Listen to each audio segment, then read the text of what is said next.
The big question now is, what is federal government's intervention after removing full subsidy? Let's get to it and bring you a breakdown of President Bola Tinubu's speech. Let's begin with manufacturing. According to him, each of the 75 manufacturing enterprises that will be selected will be able to access 1 billion naira credit at 9% per annum with a maximum of 60 months repayment for long-term loans and 12 months for working capital. Government is also funding 75 manufacturing enterprises, of course, with the 1 billion naira credit that we just talked about. The president says the objective is to increase the industry's capacity to create good jobs. Let's talk about the MSE support that he promised yesterday. Financing in the sum of 125 billion naira is to be allocated to MSMEs and the informal sector. Under this arrangement, we understand that 50 billion naira conditional grant is to be given to 1 million micro-scale businesses between now and March next year. The target is 50,000 naira each to 1,300 micro business owners in each of the 774 local government areas across the country. The president said government will also be funding 100,000 MSMEs and startups with 75 billion naira. Each of these 100,000 MSMEs can access from 500 to 1 million naira at 9% interest per annum at a repayment period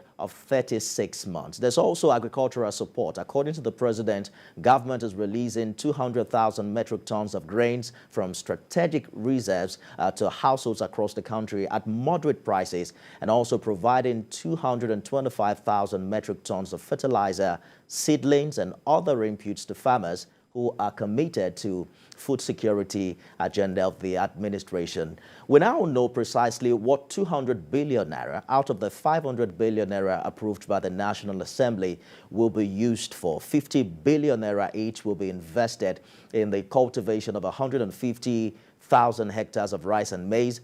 Another 50 billion naira each is to be earmarked to cultivate 100,000 hectares of wheat and cassava. Recall that the president had declared a state of emergency on food production last month after food inflation hit 25.3% year-on-year in June. There are other plans for transportation support where government is releasing some money to acquire units of 20-seater of CNG fueled buses, and we'll be talking about that subsequently. But let's join our guest on the program today, partner and West Africa tax leader with the Deloitte, Yomi Olugbenro, joins us on the program this hour. Let's begin with your overview of the president's speech yesterday. Would you say he inspired hope? Thank you so very much, Nifemi. Yes, I think we all recognize that the country is going through very difficult route. The decision to take away fuel subsidy, the decision to unify the exchange rate, we've seen the short-term impact in the economy, prices of goods, transportation, and virtually everything the household need on a daily basis have gone up. So the president coming in to identify with the suffering of Nigeria and to let them know that whatever is their concern and whatever is the issue they are going through, these things are getting to government and to leadership. I think it's important. And for me, that's probably the biggest takeaway for me. Empathy is extremely important in leadership. Of course, executing and doing what you said, it's also equally important, but it's a good start. And it's a refreshing return to what Nigerian we want to see in their leaders. So 75 manufacturing enterprises are to get a 1 billion naira credit, at I think 9% interest per annum to be paid for a period of time. How much impact will that have in the short term as regards employment, good paying employment for Nigerians? No, I think it will go a long way. Access to credit has always been a major impediment to business and to manufacturers particularly. We all know what rate of interest. So if the MPR rate, the monetary policy rate is at, is at the rate that it is, we know what the minimum borrowing rate will be from commercial bank for whatever venture. Most businesses will be assessing facility ordinarily at a rate well above 20%, and that can be very prohibitive. In addition to the very stringent requirement for collateral and for all of the prerequisites to having access to such loan. So when government say, one, we will make it available, at least 75 large manufacturing enterprises will have access to ₦1 billion each for both long-term and short-term working capital support at a single-digit interest rate. I think that's a good start.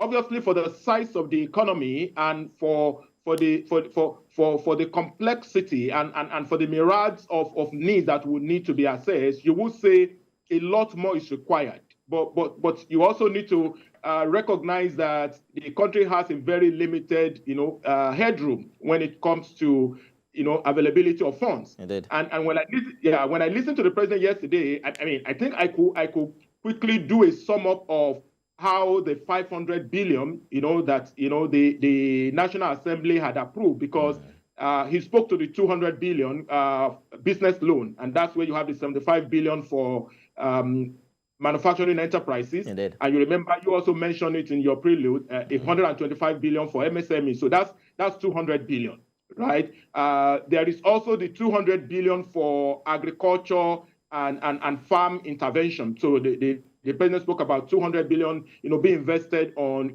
cultivating hectares of land, cassava and wheat. So that's another 200 billion. And then there is 100 billion for mass transit buses. So when you add all of that together, that's about 500. I'm assuming that's the layout of how that money will be spent. I get you quite all right. If you're still there, I was thinking we could quickly get your reaction to how much government has made in the past 2 months. According to the president, the federal government has saved about ₦1 trillion from fuel subsidy removal. I mean, if you do the maths, that sounds like if we are making that much, then we'll be able to fully fund the 2024 budget without borrowing. Is that correct? Well, that would be a long stretch. Remember that in the 20 trillion or thereabout that was budgeted for 2023, the deficit that was inherent in there, it's about 10 billion, or thereabout. So quite a long road to travel before you will move from, the 1 trillion saved to 10 trillion. So it's still a long journey. And it's on the assumption that the entirety of, the revenue forecast for the year is met.